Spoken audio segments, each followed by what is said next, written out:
Arbitrage का मतलब होता है कि एक मार्केट में करेंसी को खरीदना और दूसरे मार्केट में बेच देना ताकि प्राइस डिफरेंस का फायदा उठाया जा सके। फॉरेक्स मार्केट में आर्बिट्रेज काफी कॉमन होता है जब एक करेंसी का प्राइस दो अलग अलग मार्केट में अलग अलग होता है। तो आर्बिट्रेज से प्रॉफिट तब होता है जब आप एक करेंसी को एक मार्केट में सस्ता खरीदते हैं और दूसरे मार्केट में आप उसे महंगा बेच देते हैं, तो उसको ही हम लोग आर्बिट्रेज कहते हैं। तो arbitrage when you buy and sell, buy करते हैं पहले फिर सेल करते हैं currency in different market at the same time to make a profit from the temporary price difference. ये कैसे होता है? सपोज कीजिए, अच्छा पहले ये दो तरह का होता है, एक सिंपल आर्बिट्रेज और एक कंपाउंड। पहले हम लोग सिंपल को समझते हैं कि क्या होता है। सपोज कीजिए ये आप हैं, ये आप हैं और ये एक मार्केट है, ये मार्केट है, मान लेते हैं कि ये न्यूयॉर्क मार्केट है, ये न्यूयॉर्क मार्केट है, ये लंदन मार्केट है, मान लेते हैं लंदन मार्केट है। यहां पे आपने रेट देखा कि 1 USD is equal to 74.5 INR है। ये इतना आपने देखा कि यहां लंदन स्टॉक एक्सचेंज में एक यूएसडी के बदले मुझे 74.5 रुपीज लग रहा है। ठीक है, आपने फिर दूसरे मार्केट में देखा, ये न्यूयॉर्क है, यहां पे न्यूयॉर्क मार्केट में देखा एट द सेम टाइम देखा कि 1 USD is equal to 75 rupees है। अब आपने देखा कि 50 पैसे का डिफरेंस आपको देख रहा है। तो आपको लंदन से यूएसडी सस्ते में खरीद करके न्यूयॉर्क वाले मार्केट में बेच देना, तभी आपको प्रॉफिट बनेंगे। तो आप क्या करेंगे, यहां से आप इसको खरीदेंगे और इस एक्सचेंज में बेच देंगे। ठीक है, तो सपोज आपने 10,000, मान लेते हैं 10,000 आपने यूएसडी खरीदा एक यूएसडी के अगेंस्ट में, मतलब 1 यूएसडी आपका कितना है, 74.5 है। कहां, लंदन में। आप लंदन से आपने 10,000 यूएसडी खरीद लिया, तो इसका मतलब है कि आप कितना पैसा देंगे, आप देंगे 10,000 इंटू 74.5, कितना हो जाएगा टोटल, आप टोटल 7,45,000 इतना आप पैसा देंगे। अब ये पैसा दे करके आपने क्या किया, अब सेल कर देंगे, यहां इस जगह पे सेल कर देंगे। तो अब आपके पास 10,000 है यहां पे यूएसडी, इतना दे करके आपने यूएसडी खरीद लिया यहां से। अब यहां पे ये यूएसडी आपने बेच दिया, तो आपको कितना मिला, आपको यहां पे मिला 7,50,000 आपको मिला। तो यहां पे जब आपने 10,000 बेचा तो डिफरेंस कितना आ गया आपको, यहां पे इन दोनों का डिफरेंस कितना आ जाएगा, 5,000। ये जो 5,000 का डिफरेंस आया, यही आपका प्रॉफिट है। ये है सिंपल आर्बिट्रेज, इसको कहते हैं। तो आपने क्या किया, यहां से आपने खरीदा एक यूएसडी, मतलब 10,000 यूएसडी खरीदा, यहां से कितने में खरीदा, आपने टोटल 7,45,000 लिया। अब आपके हाथ में आ गया यहां पे 10,000 यूएसडी, आप इस मार्केट में बोला कि मेरे पास यूएसडी है, आपने बेच दिया, आपको फौरन मिल गया कितना, 7,50,000। तो आपने लगाया कितना, आपने लगाया 7,45,000, आपको मिल कितना गया, आपको फौरन आपने सेल किया और आपने बाय किया और सेल कर दिया, आपका प्रॉफिट कितना हो गया, 5,000 INR का हो गया। तो इसको हम लोग बोलते हैं सिंपल आर्बिट्रेज।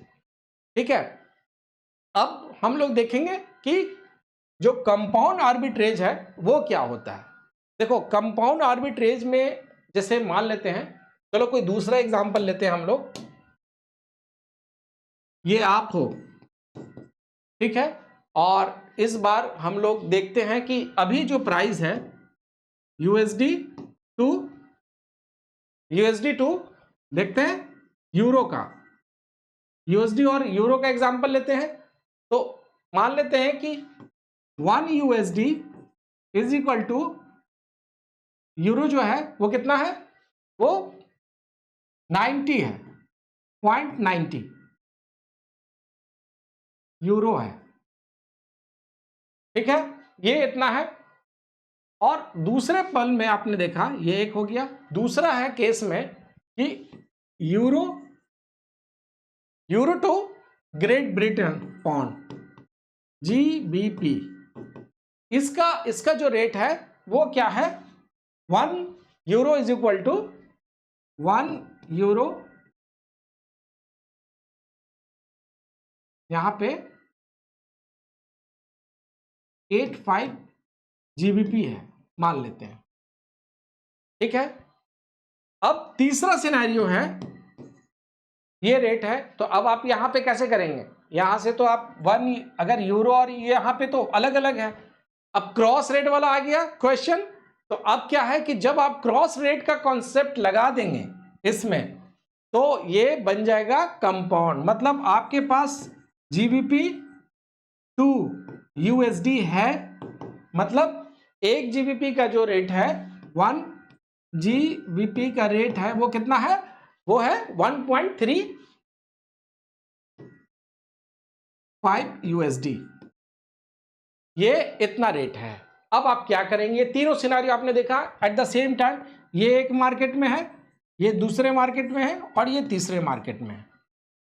तो पहला स्टेप क्या होगा, USD को पहले आप क्या करेंगे, यूरो में कन्वर्ट करेंगे, मतलब आप क्या करेंगे, यहां पे आप सपोज करो कि आपके पास कितना है, आपके पास 1000 आपको कितना लेना है, 1000 USD है, आपके पास कितना है, 1000 USD है, आपने 1000 USD के बदले में कितना यूरो लिया, टोटल 1000 USD के बदले में कितना यूरो ले लिया आपने, यहां पे 900 यूरो लिया आपने, ये इतना ले लिया है। अब आप क्या करेंगे, अब इसको आप क्या करेंगे, ये जो यूरो आया, अब इसको आप ग्रेट ब्रिटेन पाउंड में आप चेंज, अब ये 900 यूरो है, इसको आप कन्वर्ट कर लीजिए किस में, इसमें, तो कितना आपको मिल जाएगा, यहां पे इस हिसाब से यहां पे आपको 900 मिला, तो 900 इंटू क्या करेंगे 85, ये करेंगे, टोटल कितना मिल गया आपको, टोटल मिल गया आपको 765 ग्रेट ब्रिटेन पाउंड, ये इतना मिल गया, ठीक है। आपने $1000 है, आपने कन्वर्ट करके यूरो में किया, फिर यूरो को कन्वर्ट करके आपने ग्रेट ब्रिटेन पाउंड 665 आपने ले लिया। अब आप क्या करेंगे, इस 675 को इस वाले पे आपने क्या किया, USD पे डाल दिया, मतलब आपने क्या किया, इस वाले मार्केट में आपने 675 GBP को आपने क्या किया, आपने यहां पे ला करके बेच दिया 1.35, तो कितना हो गया आपका, यहां पे आपका आ गया ये आसपास, मतलब पॉइंट के आसपास आ जाएगा, ये इतना आ जाएगा, तो आपको फायदा कितने का हो गया, फॉरन $32 का फायदा हो गया। इसको ही हम लोग बोलते हैं कंपाउंड आर्बिट्रेज। क्लियर हुआ, मतलब आपने क्या किया, यहां पर से आपके पास 1000, आपके पास कोड था USD to euro, 1 USD is equal to 0.9 euro था। उसी तरह दूसरे मार्केट में आपने देखा कि यूरो का जो है ग्रेट ब्रिटेन पाउंड के साथ 1 यूरो की जगह पे आपको 0.85 ग्रेट ब्रिटेन पाउंड मिल रहा है।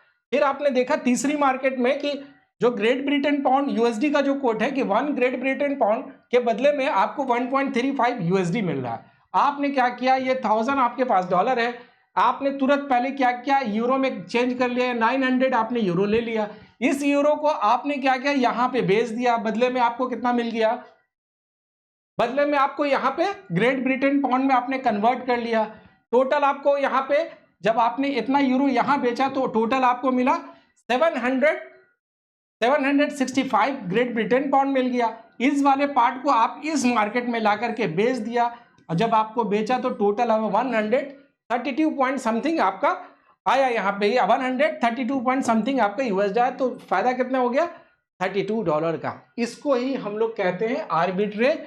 और जो सेकंड वाला हम लोगों ने लास्ट वाला देखा था वो सिंपल था, और कंपाउंड का मतलब होता है ये जब ट्राइंगुलर आर्बिट्रेज रहता है, ठीक है। तो वो सिंपल था और ये ट्रायंगुलर था, इसको हम लोग कंपाउंड कहते हैं। तो क्लियर हो गया, समझ गए। Different rate for different transaction, हम लोग YR3 डिफरेंट रेट, हम लोग बहुत बार टेलीफोनिक ट्रांसफर सुनते हैं कि कभी भी केस स्टडीज क्वेश्चन में टीटी जरूर आता है। टीटी होता क्या, ये एक इलेक्ट्रॉनिक मेथड है जिसमें फॉरेन करेंसी एक बैंक अकाउंट से दूसरे बैंक अकाउंट में ट्रांसफर होता है, उसको हम लोग टीटी कहते हैं। टीटी के नाम से आते हैं क्योंकि टेलीग्राफिक ट्रांसफर इसलिए नाम पड़ा क्योंकि पहले के ज़माने में टेलीग्राफ के जरिए ही चेंज होता था, तब से ये नाम वैसे ही है। आज के ज़माने में ये ट्रांसफ़र होकर के अब इसको स्विफ्ट भी बोलते हैं हम लोग, नेफ्ट भी बोलते हैं, आरटीजीएस भी बोलते हैं। तो इसको हम लोग अभी भी क्या बोलते हैं, स्विफ्ट भी कहते हैं, नेफ्ट और आरटीजीएस। ये पहले के ज़माने में टीटी होता था, टेलीग्राफिक ट्रांसफर होता था, टेलीग्राफ के थ्रू होता था, तब से ये नाम तब से ही चला आ रहा है। ठीक है, तो अगर आपको इंडिया से यूएस में आपने सप्लायर को मान लेते हैं कि 10,000 USD भेजना है, तो आप अपने इंडियन बैंक में ऑनलाइन सिस्टम से स्विफ्ट ट्रांसफर कर करके उसको आप भेज सकते हैं। ये एक फास्ट और सिक्योर प्रोसेस होता है और इसमें फिजिकल करेंसी कैरी करने की जरूरत नहीं होता, इलेक्ट्रॉनिकली हो जाता है। तो अभी के डेट में इसका नाम चेंज होकर के ये सारा हो गया। दूसरा है foreign currency rate. Foreign currency rate का मतलब क्या होता है, इसमें एक चीज और भी है। फॉरेन करेंसी रेट आप कई बार सुनते होंगे ना, बिल ट्रांजैक्शन भी आप कभी आप देखेंगे, बिल ट्रांजैक्शन, ये कई बार आप केस स्टडीज क्वेश्चन में देखेंगे। बिल ट्रांजैक्शन का मतलब होता है कि बिल ट्रांजैक्शन में आप एक्चुअली क्या करते हैं, आप क्रेडिट पर पेमेंट करते हैं। Bill of exchange, letter of credit आपने देखा ना, तो ये इलेक्ट्रॉनिकली होता है। बिल ट्रांजैक्शन का मतलब होता है बिल ऑफ एक्सचेंज, ये इलेक्ट्रॉनिकली होता है, जिसमें एक बिल ऑफ एक्सचेंज साइन किया जाता है। ये डॉक्यूमेंट इलेक्ट्रॉनिकली भी प्रोसेस किया जा सकता है, जहां ट्रेड फाइनेंस प्लेटफॉर्म का यूज होता है, ट्रेड फाइनेंस पोर्टल या EDI हम लोग इलेक्ट्रॉनिक डेटा एक्सचेंज भी बोलते हैं। तो यानी ये पेमेंट फ्यूचर में 90 डेज के बाद, 120 डेज के बाद जब हम लोग करते हैं, तो एक बिल ट्रांजैक्शन भी होता है, जिसमें क्या होता है 90 डेज के क्रेडिट पे, ये आगे हम लोग letter of credit, bill of exchange में पढ़ेंगे। तो आप कभी कभी केस स्टडीज क्वेश्चन में बिल ट्रांजैक्शन का भी मतलब रहेगा, तो बिल ट्रांजैक्शन मतलब फ्यूचर डेट। ठीक है, अब आते हैं फॉरेन करेंसी।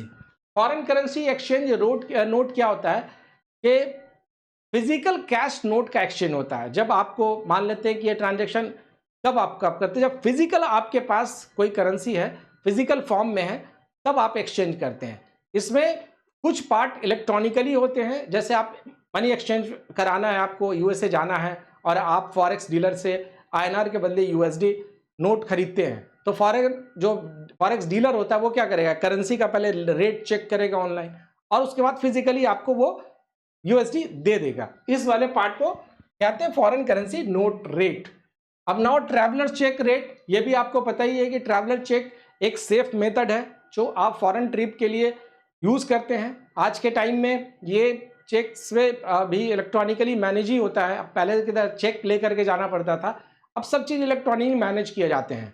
तो ये जो ट्रैवलर चेक है, ये एक तरह का ऑर्डर होता है। इस मेथड में आपको फिजिकल चेक मिलते हैं और इलेक्ट्रॉनिक भी मिलते हैं, लेकिन प्रोसेस जो भी होता है वो इलेक्ट्रॉनिकली ही होता है।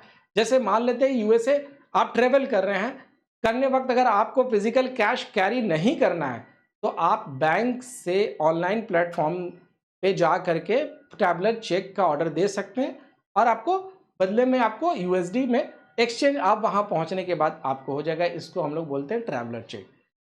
ठीक है, तो ट्रैवलर चेक रेट अलग होता है। तो ये था हमारा foreign exchange mechanism. Next topic में मिलते हैं हम लोग। नेक्स्ट टॉपिक में बात करेंगे कुछ और चीजें, फॉरेन एक्सचेंज से ही जुड़े चीजों से भी डिस्कस करेंगे। तब तक के लिए इतना ही, ऑल द बेस्ट।